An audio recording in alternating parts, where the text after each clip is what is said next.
So here's a very good example of a leasehold property deal that is done with a commercial property, which is a shopping center. This is actually the Boulevard Shopping Center in Melville that you see up here. And the owner of the land is the city of Johannesburg. So basically what has happened here is a developer paid the city of or secured a lease, firstly a 25-year lease with the city of Johannesburg, and then raised the funding to build the shopping center. And remember, with a commercial property loan, it runs for about 10 years. So for 10 years, they're paying off the loan, they're paying off the property.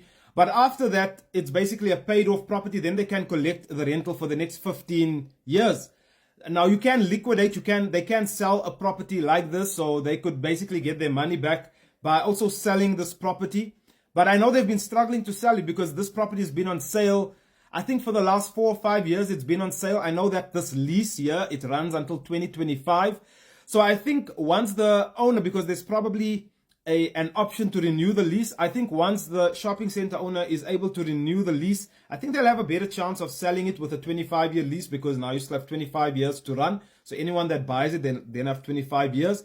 But just think about that. After you take a loan, obviously you still put down deposits and that sort of thing.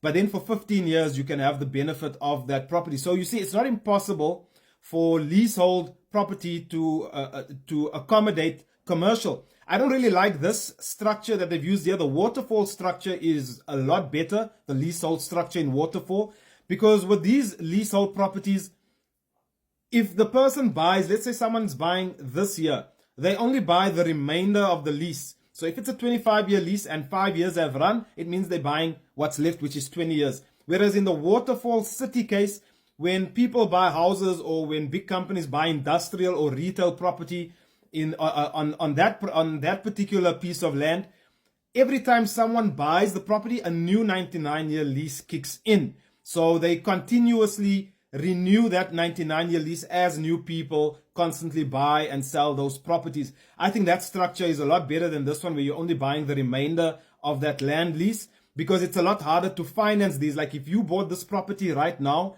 or you tried to buy it and you went to a bank, they wouldn't give you the loan because there's uncertainty as to whether or not the city council will renew the lease when the current land lease expires.